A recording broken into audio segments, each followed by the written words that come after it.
Ay, nakagawas na mo dayon, Pipito. Makagawas man gid mi, Glenn. Kay wa mamisa. Pero nga naman, Pipito, nga dugay man kayo mo ni surrender sa mga pulis. Kung wa mo'y kitago ang sa ni Renato. Tungod sa kakulian, Glenn.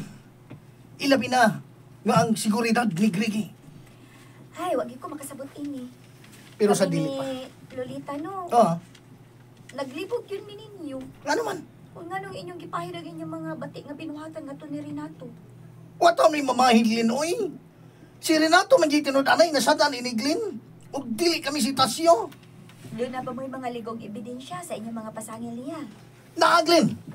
Pero sa gikiingon ko na, sa dili pa angay ko magpasalamat nimo. Salamat, Glenn. Oh, salamat. Nga naman? Nga nagpurol ka na. Daghan kayo may ebidensya, Glenn, uy. Daan pa ko. Mm.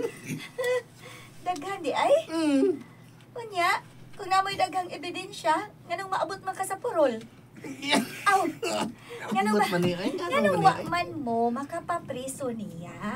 Tungod kay nakapabor siya, Glenn. Ani ni. Mao ba? Pero karon nga nahigbata na mi sa kamatuoran. Nahigbata na ang tanan sa kamatuoran. Ilabi na gyud si Greggy. Sigurado gyud nga mapasakaan na siya og formal nga kaso. Adto sumbod man.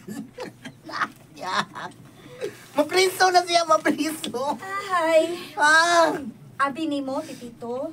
Lisod kaayo tuhuan ang imo mga gipanulti.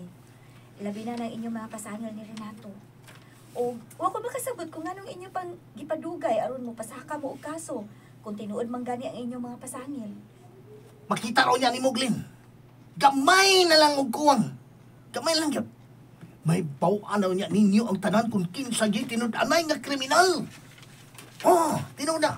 Kaysa pagkatinuod, ang nagpatay gyud sa amahan nila ni Tasyo. Walay lain kung dili si Renato. Unya ra ko motuo kung mapamatud-an ninyo na sa korte ang imong giingon karon. Aw, wala ka suglin. Unya lang to. Unya lang yun. Basta ako ipaniguro nimo.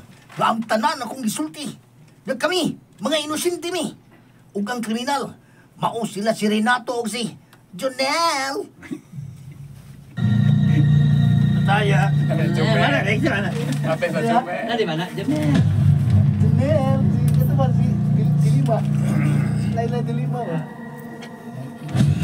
Oh, yung betul niya. Nawag magpapwato pa yun. Makighusay dyan siya ni mo rin. Oh, onay na. Andam nga makighusay siguro yun. Maayo kayo, maayo. Kung mo na rin. Diba kung giululuhan man ko, siguro yun. Gusto niya nga mauli na ko ang iyang kwarta. Anya, sa man. Sumay plano ni mo rin. Duwa ang ilang gusto. Sa ako sabi silang duwaan. Ang importante nga masud na ko sila sa akong bulsa. Bitaw-bitaw. Gusto na rin. At least, madara ninyo og sabot-sabot ang mga panghitabo.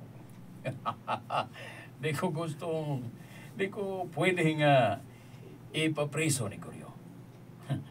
Labi na nga, naibawang ako. Yan ako ang tanan niyang kwarta. Ha? Naibawaan na niya. Ganian ako. Kaya kung ilagay kong pasakaan o kaso, lakansiyon di sila nako. Di na gyud babawi niya ang iyang kwarta. Very good rin. Sakto gyud kaya ka nang imo mga plano. Mao ka na. Kung bright sila nil, mas bright ko. Ibaw kung kutobra sa hulga ang kangguryo. Unya sa man, makiguhusay ba gyud kanila? Oh, depende silang duwa. Ang ilang diskarte, mo akong agdon.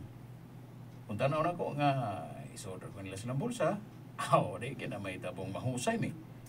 Kini gyud may tabong akong iuli nila ang kwarta. Believe jud kay ko ni mo rin da. Bisag bagon sa pa sila, Jonel. Ibaw kung wa gyud sila mahimo. Aron ilang ko pasakaan og kaso.